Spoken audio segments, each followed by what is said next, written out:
Hey friend, Graham here from the recordingrevolution.com, and we are in the middle of my Mixing with EQ series. A simple 7-part series. We're looking at how best to use EQ in your mixes, no matter what platform you mix on, no matter what EQ plugins you use. Last time we looked at something called subtractive EQ, and I really hit this home as to there's two huge benefits to cutting over boosting. But the question comes up, so are you saying, Graham, I should never boost with an EQ? And my answer is no, that's silly, because an EQ is very helpful, that it allows you to boost.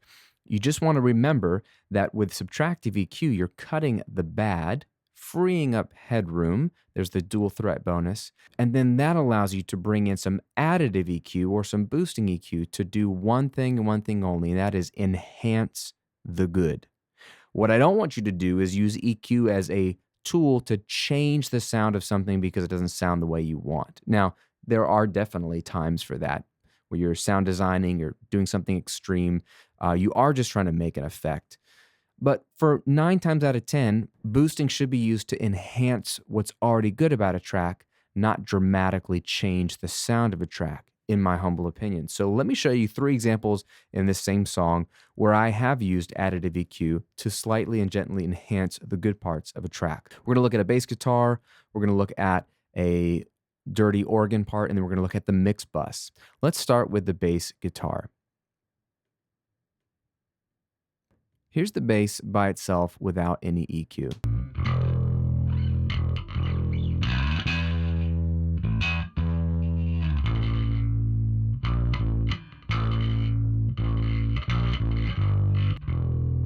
Okay, very cool.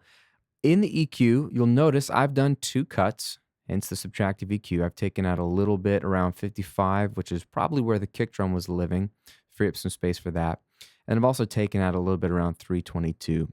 It's probably something woofy or not really appealing in the bass drum sound. But here is the boost at right around 100. It's 99.8, basically 100.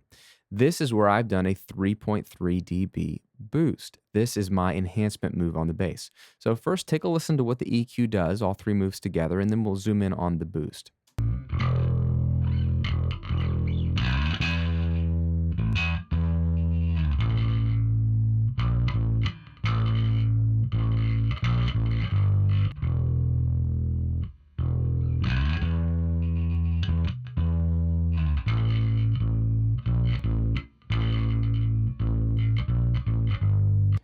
You really kind of notice it in the last bypass that I did when it's at lower notes.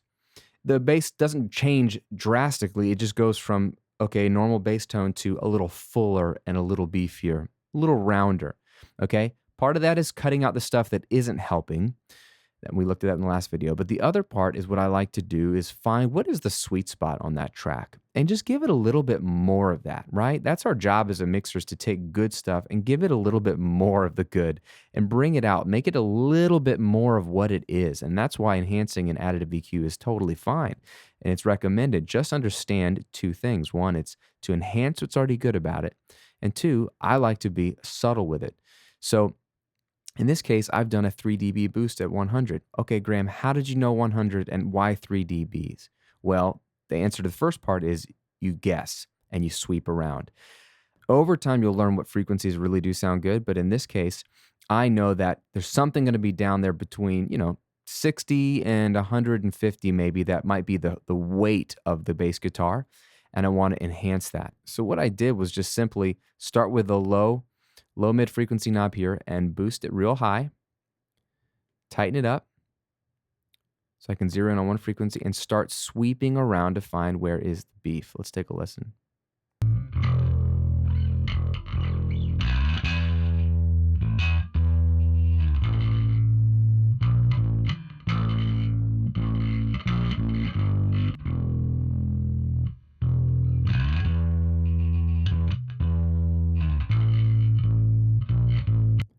So there's a couple places that sound cool. Above 100 doesn't really sound that great. Around 100 sounds cool.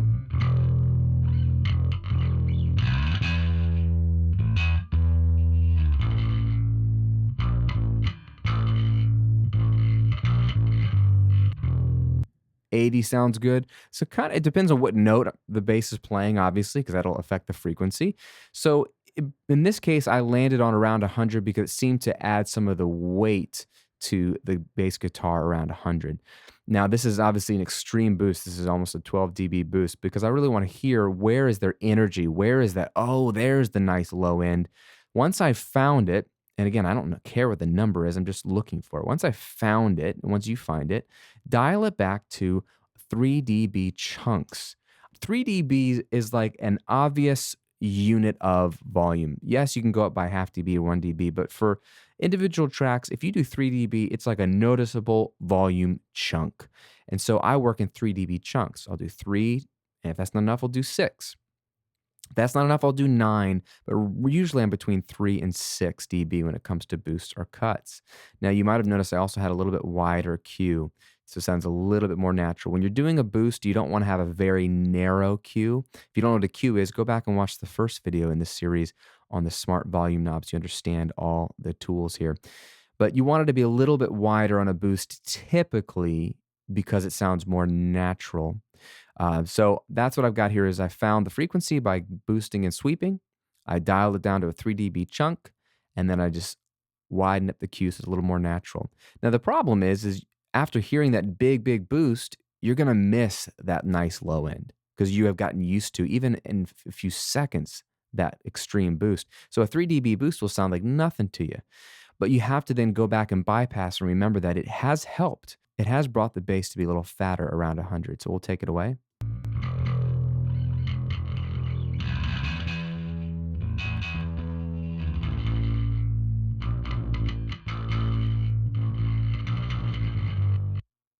If you're in good headphones or studio monitors, you should be able to hear a little bit rounder. Again, this is subtle. And this is a huge point here for you, my friend, if you do EQ. EQ, in my opinion, is meant to be a subtle cumulative effect. What does that mean? That 3 dB to 6 dB boosts and cuts across track after track after track add up to very drastic results, meaning very noticeable results. You don't have to do massive boosts or cuts to drastically enhance your mix. It's the subtle boosts and cuts across the way that add up in a big way. So let's see what this does on another type of track. Let's come down to the organ. Now, in this EQ, I've done just 2 moves. One cut, which is a major high-pass filter. I rolled off everything below 200. And then the boost I did here is a 6 dB boost at 2.4K. Let's take a listen to what this organ sounds like without an EQ.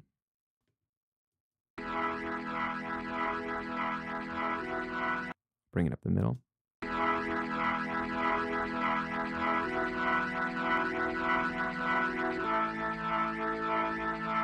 Cool, like a dirty B3 organ. So let's see what happens when I add the EQ. Again, this is cutting out low end and then boosting at 2.5K.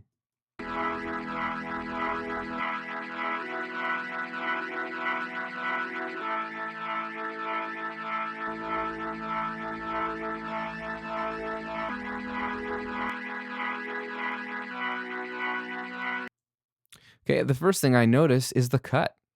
I notice how much thinner the organ is. That is huge because that freed up so much space and real estate and headroom down there for my thick guitars and bass and drums to live. What this organ's job is in the mix is to have that gritty upper mid to cut through. So I don't need the low end. That was why I cut first. And that freed up a lot of energy up here. But in the mix, it still wasn't enough. That cut alone wasn't enough, hence the enhancing the good part. So what did I do? I went boosting and sweeping for what is that nice gritty part of the organ that cuts through nicely in the mix. And you do this in the mix because I don't know if it'll cut through the mix if I'm boosting in solo. You got to boost in context with the mix. And I landed on 2.5K as the sweet spot of the organ.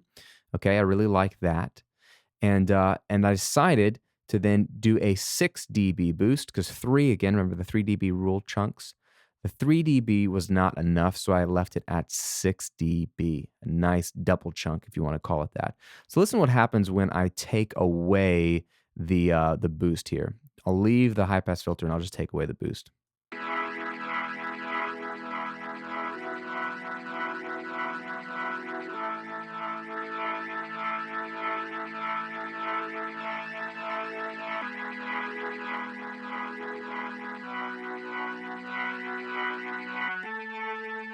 You can hear what comes and goes with that boost, right? That's what's happening, and that is really enhancing that dirty sound of the organs. That's one example of where I would enhance the good of a track. And then let's look at one final example today. Let's look at the mix bus. This is really cool because I'm a big fan of processing on the mix bus in general, and EQ on your mix bus is a great way to go. So in this case, I have Stephen Slate's custom series EQ, and this is a great sounding EQ in general, but it's a great example to show you that it doesn't matter what kind of EQ you're using. I've been using the stock Avid EQ for a while here, but let me show you another example of how any EQ will work. On my mix bus, I've done one cut, and that's at 400 hertz, but I've done two boosts here. I've done a boost at 7K of 1.5 dB, and then I've done a boost at 10K, and that's a 1 dB boost. Now, this is interesting.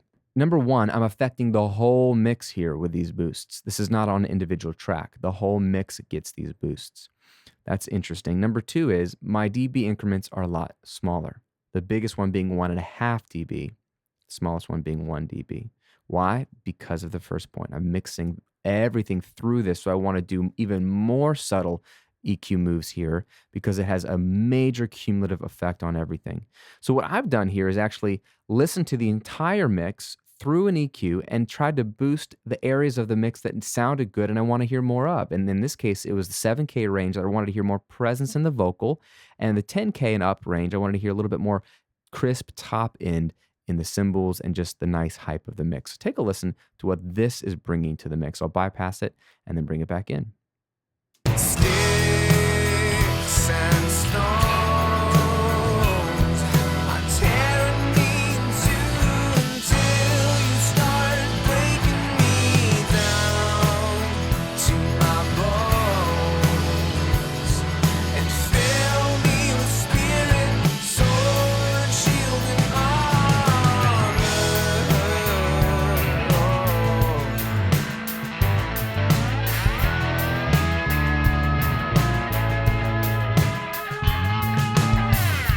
So subtle again, because again, subtle is the key here, but very nice stuff happening. The enhancement is on the vocal. I think the 7K really pushes the vocals and that sort of upper mid of the mix forward. And then the 10K just sort of opens up the mix a little bit more. If it's like in a box, it kind of just lifts the ceiling of the box and allows the mix to breathe up top. And it feels like when I take it away, when I bypass this little EQ, that the guitars get a little rounder, which is fine if that's the vibe you're going for, but to me it sounds a little more choked and closed off. So just another example of, yes, boost with an EQ, but don't do drastic stuff. Do as little as possible to enhance what's already there, because if you boost like crazy on every track, you're going to get lots and lots of gain, lots of extreme phasing. That can be cool and it can work. Some of my favorite mixers do this and it works great for them. But more often than not, especially for home studio people, and especially if you're newer to mixing, you just get yourself into trouble. So if you're going to do a boost, consider the 3 dB to 6 dB chunk rule, and consider finding the one, maybe two spots on the track with an EQ that already sound cool, and then just enhance them just a little bit. Again, the cumulative effect of what we've done in the last two videos of just little EQ cuts and little EQ boosts across the board is massive. I'm going to bypass all the EQs, which are in the top row here, one more time, so you can hear what's going on when you take away just the subtle EQ moves. sticks and stones are tearing me in two until you start breaking me down to my bones and fill me with spirit, sword, shield, and armor. Huge difference. That's the difference your ear wants to hear, like a major change, but that's only done by little teeny boosts and cuts. Nothing major on any of those EQs. So hope that gives you something to think about as you work through your EQ boosts. On the next video, I'm going to share with you one of the most helpful tricks you can use to make sure you're not fooling yourself with your EQ moves. In the meantime, subscribe to the videos and then leave a comment below and let me know, was this eye-opening to you? Do you do extreme boosts? And have you found success with extreme boosts? If so, let us know. That's totally fine. Otherwise, stick to the 3 dB, 6 dB rule and let me know if that's something that you might be using in a future mix. Talk to you on the next video.